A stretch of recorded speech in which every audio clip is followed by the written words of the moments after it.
Ici les Moulineaux, en France, c'est dans ce palais des congrès qu'a eu lieu le premier forum européen de recrutement de la diaspora congolaise, le 9 et 10 novembre 2021, un rendez-vous qui a regroupé plusieurs Congolais de la diaspora.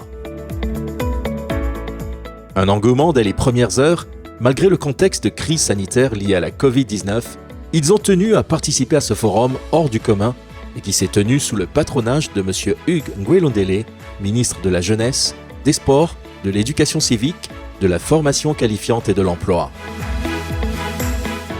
La diaspora congolaise étant un vivier de compétences, la CPE a choisi... Une cérémonie introduite par le mot de bienvenue prononcé par l'ambassadeur de la République du Congo en France, M. Rodolphe Adada. Je suis heureux de vous accueillir ce matin en ces lieux et je voudrais vous souhaiter la bienvenue à ce forum qui fera date dans le processus de valorisation de notre jeunesse, de notre diaspora. Permettez-moi avant tout d'exprimer ma reconnaissance à l'ensemble des partenaires qui ont permis la tenue aujourd'hui de ce premier forum de recrutement des Congolais en France, ici, dans cette belle salle du Palais des Congrès d'ici les Moulineaux. Cette allocution a été suivie par le mot du ministre Hugues Nguélondélé, initiateur du projet. Monsieur le ministre, je vous invite donc à venir me rejoindre auprès de ce pupitre.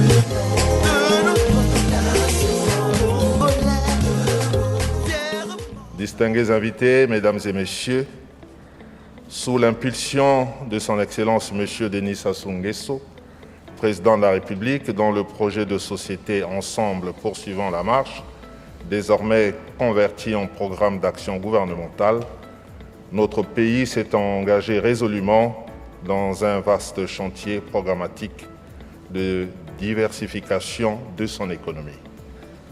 À vous, mesdames et messieurs les membres de la diaspora congolaise en Europe.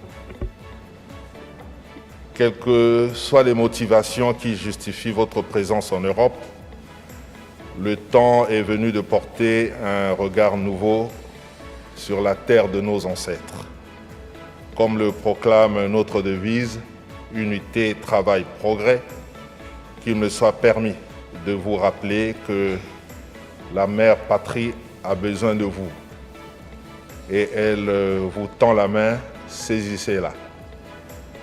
Et à l'instar d'autres pays africains, la République du Congo a aujourd'hui un besoin crucial de ses filles et fils, jeunes diplômés, travailleurs, chercheurs, entrepreneurs et cadres de haut potentiel issus de la diaspora pour impulser son développement multisectoriel. Enfin, je ne saurais terminer mon propos sans remercier au nom du gouvernement de la République du Congo les entreprises qui se sont investies pleinement pour assurer la réussite de ce projet devenu réalité aujourd'hui. Je déclare ouverte la première édition du Forum de recrutement des compétences au sein de la diaspora congolaise en Europe et je vous remercie de votre aimable attention. Aussitôt ouvert, ce forum a débuté par la présentation de la directrice générale de l'Agence congolaise pour l'emploi qui a évoqué l'importance et les attentes de cette rencontre. Nous avons, face au défi de la diversification de notre économie, des besoins de main-d'œuvre spécifiques, avec des compétences spécifiques que nous ne trouvons pas forcément sur place.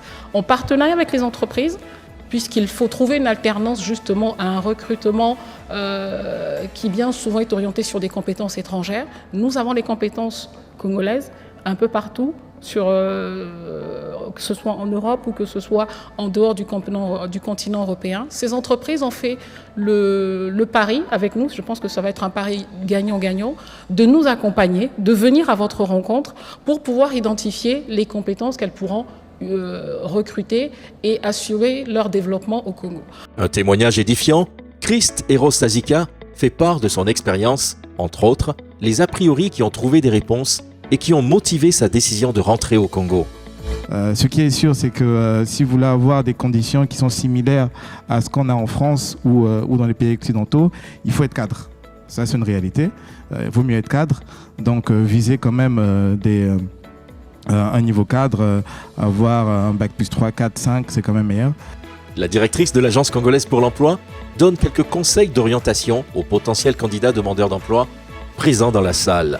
Messieurs les DRH, excusez-moi de vendre la mèche, mais moi j'accompagne mes demandeurs, les candidats. Donc je vois quelques DRH qui sourient. Vous avez la possibilité de négocier. Pourquoi ? Parce que vous avez des compétences que l'on ne trouve pas et c'est du gagnant-gagnant. Je sais que pour recruter un expatrié, il y a un coût, mais ce coût peut être amoindri pour une entreprise qui recrute et qui a fait le déplacement parce qu'elle va recruter une compétence et qu'elle va payer et vous allez négocier de pied à pied. Les DRH, représentants des entreprises qui ont fait le déplacement pour recruter des Congolais, ont les uns après les autres présenté leur entreprise et leur plan de recrutement.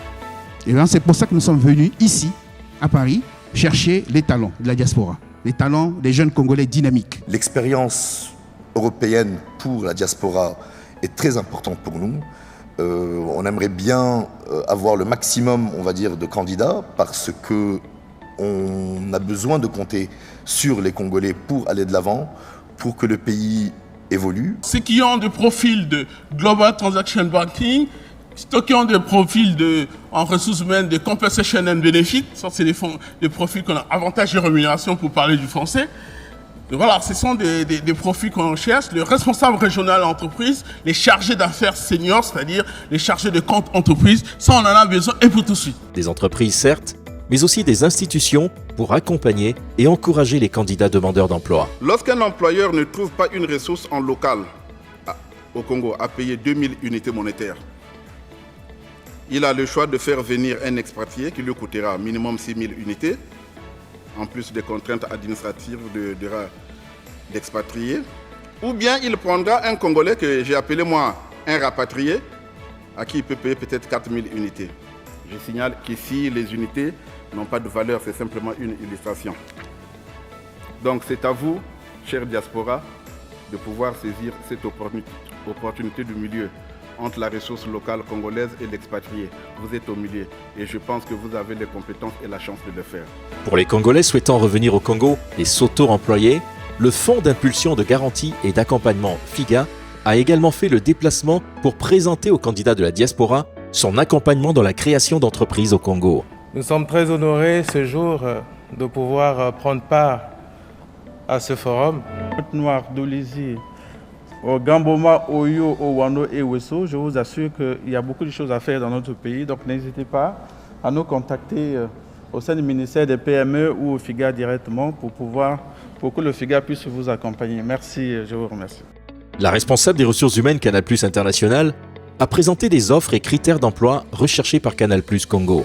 En termes de candidats ou de candidates, parce que c'est aussi pour ça qu'on est là aujourd'hui, ce qu'on recherche pour les personnes qui viennent nous rejoindre au sein de Canal+ International, Canal+ Afrique et plus précisément Canal+ Congo, c'est des personnes qui vont faire preuve d'empowerment, d'agilité, de créativité, de transversalité. Tout ça, ce sont des valeurs qui composent Canal+ International et on essaye de nous tous les incarner en tant que collaborateurs et collaboratrices. Monsieur Thomas Peggy de l'Office français de l'immigration et de l'intégration, OFII, fait part des aides de l'OFII à l'endroit des candidats désireux de rentrer au Congo. Sur l'aide de niveau 1, l'aide sociale, on peut l'aider à acquérir du matériel électroménager, des meubles, prendre en charge une partie du loyer. On peut l'accompagner sur la sphère médicale ou prendre en charge la scolarisation des enfants. Pour l'aide de niveau 2, là, on accompagne la personne non pas sur 6 mois comme sur l'aide sociale, mais sur 12 mois. Et on va l'accompagner dans sa recherche d'emploi, dans l'écriture de son CV. On peut financer une formation et on peut prendre en charge une partie de son salaire. Donc c'est très incitatif pour l'entreprise congolaise qui va employer cette personne de retour de France. Tant de choses à découvrir dans ce forum. Hélène Bayon de Business France parle des avantages du programme VIE pour les binationaux qui en général aboutit à un emploi à durée indéterminée. Ce qu'on propose aux jeunes, c'est un job à la clé. Vous vous souvenez de ce que j'ai dit au départ, c'est pour mettre un pied à l'étrier aux jeunes qui ne trouvent pas forcément d'emploi en France. Avec ça, une fois que l'entreprise le connaît depuis 24 mois, l'entreprise n'a pas envie de le laisser partir chez la concurrence. Donc les bons, il va falloir les retenir Et là, le jeune qui part en mission VIE, si ça a convenu au niveau de l'entreprise, en général, on lui propose un emploi. Donc, il va découvrir plein de choses et il a un job à la clé. C'est ça aussi l'intérêt de la mission.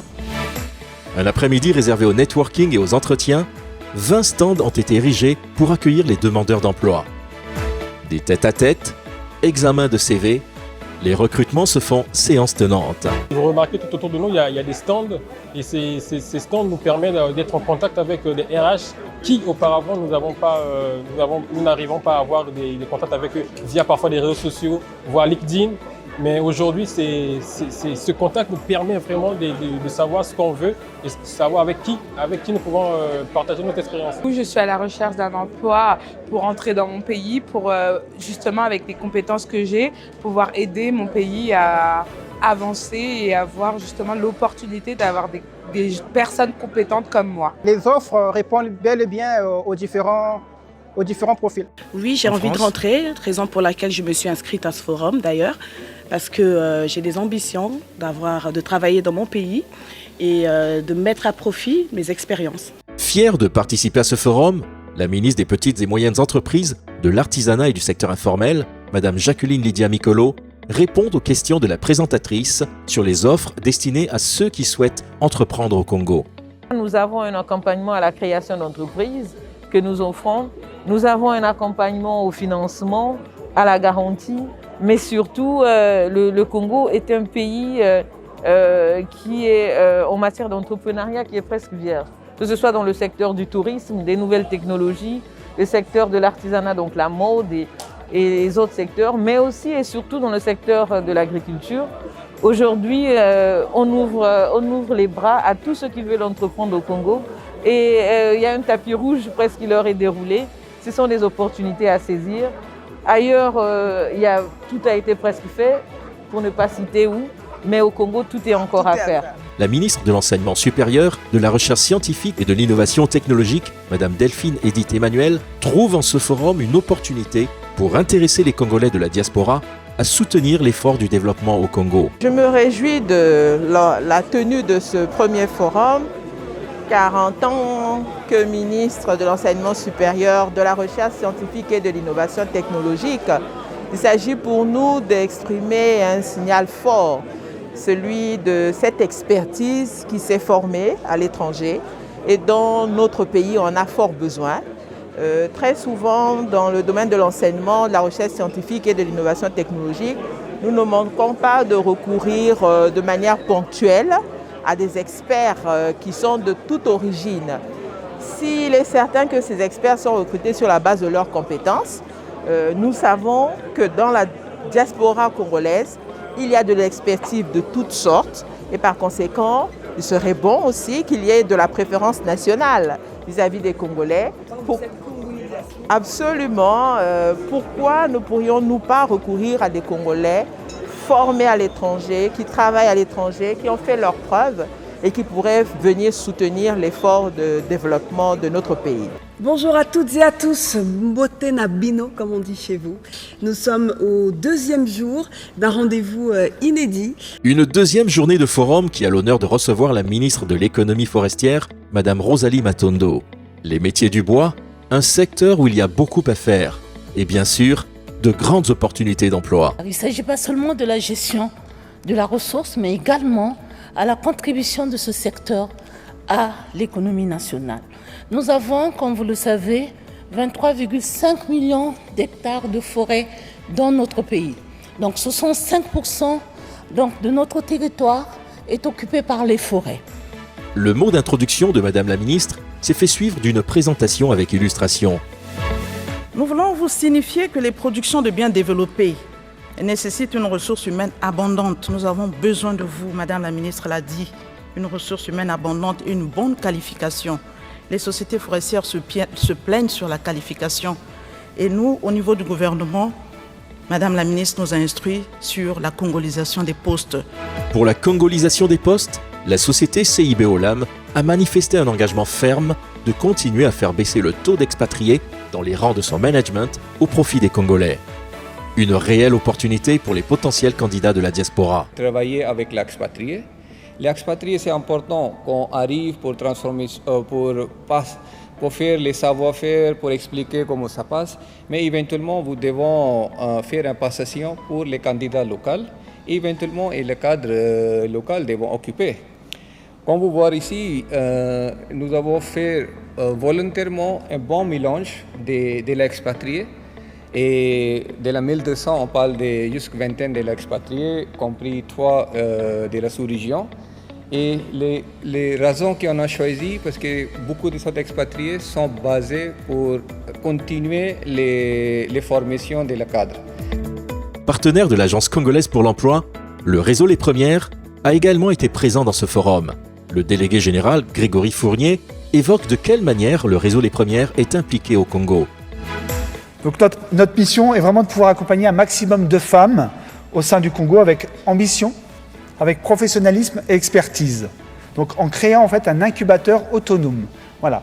Comme je l'ai dit tout à l'heure, nous avons 12 incubateurs différents. Le 10e qui était là, c'était effectivement le Congo. En vidéo carte de visite, la société Perenco a présenté des chiffres indicateurs qui font parler d'elle.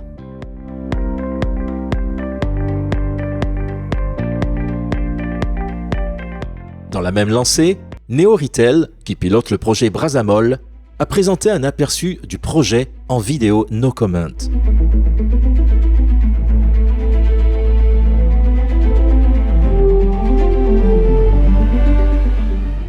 Au sortir de ce forum, la ministre de l'économie forestière, Mme Rosalie Matondo, nous fait part de ses impressions.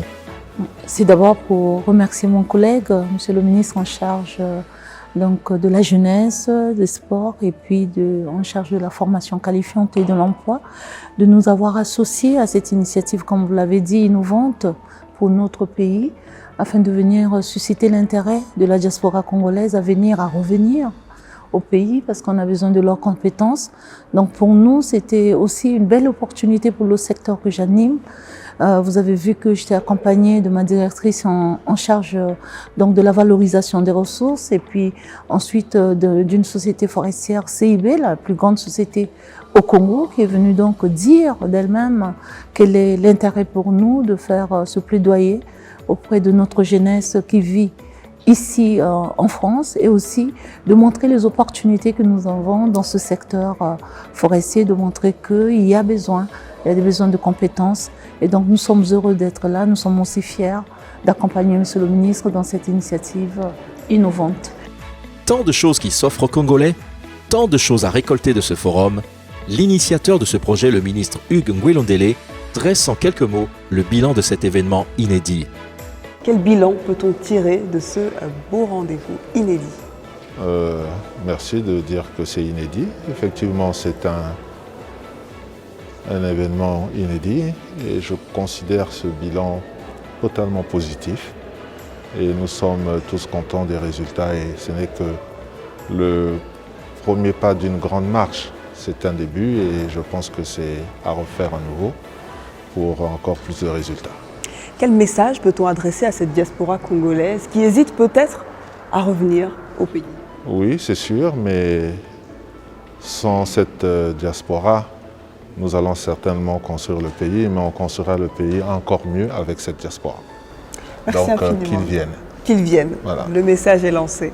Message lancé, retour au bercail, les participants ont fait une restitution du forum. De régler nos problèmes de conformité avec la loi de l'emploi au Congo, parce qu'il se pose à nous une question de rareté des compétences locales et on est obligé de recourir aux cadres étrangers pour continuer nos activités. Rapporter une expertise, l'expertise et l'expérience et le savoir-faire de la diaspora au sein de notre entreprise.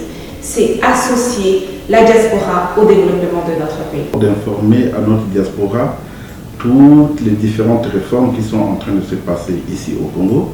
C'était aussi important pour nous en réalité de rencontrer les différents acteurs de notre diaspora dans le domaine de la formation, dans le domaine de l'apprentissage et aussi des porteurs de projets. Ce fut pour nous l'occasion de redynamiser l'élan de ceux de nos compatriotes qui désirent rentrer ou qui sont en train d'hésiter de rentrer pour apporter leur pierre à l'édifice parce que nous sommes convaincus que dans cette diaspora, il y a beaucoup de compétences qui peuvent servir au développement de notre pays. C'était une occasion de présenter à la diaspora congolaise cet outil qui est très important, qui a été mis en place au sein de l'écosystème des ministères des petites et moyennes entreprises, de l'artisanat et du secteur informel.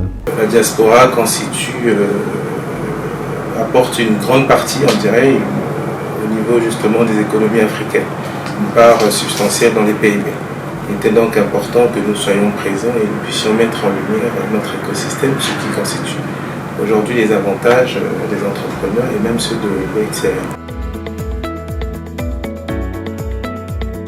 Oui, nous avons reçu et sélectionné des candidatures de différents corps de métier, à savoir en électricité, en commerce, en ressources humaines. Oui, nous pouvons dire que nos attentes ont été atteintes. Nous avons commencé à traiter le brut des candidatures. On en a récolté une cinquantaine en ce qui nous concerne. Sur ces profils-là, les profils qu'on pense déjà avancés pour faire des entretiens approfondis. On a élaboré les top 5 de ces profils. C'est au niveau corporate, c'est-à-dire clientèle entreprise. Donc on a eu des profils. On a eu aussi des profils, on pense sur le système d'information, organisation et projet quand même, la partie maîtrise d'ouvrage applicatif. On pense qui est lié à la digitalisation, à la numérisation, à la dynamique de la banque actuelle.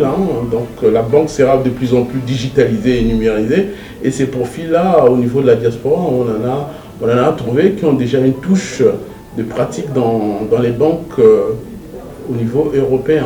Beaucoup d'entreprises locales avec qui même ici au Congo, nous n'avons pas forcément eu le rapport, mais le fait de se retrouver dans une même foire de l'emploi, avec des stands les uns proches des autres, nous avons eu le temps d'échanger.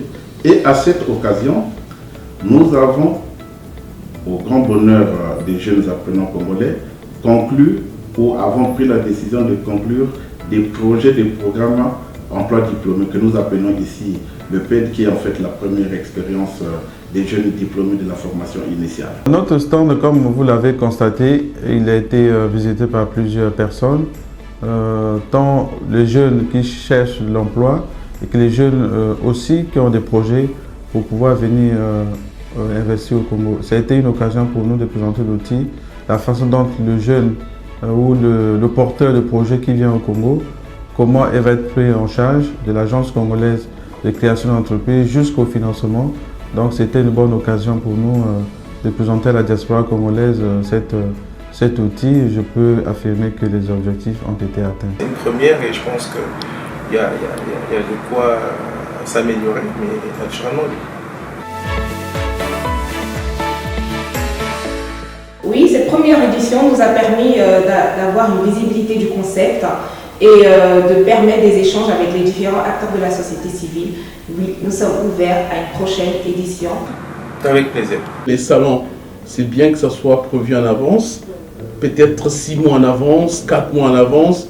Ça permettrait de nous donner la chance de participer et aussi peut-être l'organiser plutôt en week-end. Ça a été une expérience noble et réussie et désormais la foire de l'emploi ou le forum fera partie de nos plans annuels. Bien évidemment, j'espère qu'il y aura le 2e, 3e forum pour que les Congolais qui sont à l'étranger, à la diaspora, puissent connaître en profondeur les atouts de leur pays. Et non seulement en France, peut-être on va le faire ailleurs un jour aussi, aux États-Unis, il y a la diaspora. En Amérique du Nord, il y a la diaspora en Asie, peut-être qu'un jour qu'on puisse organiser d'autres forums. Paris 2021, un pari réussi. Dorénavant, le Congo peut compter sur ses diasporas, où qu'elles soient dans le monde, pour relever le défi de son développement.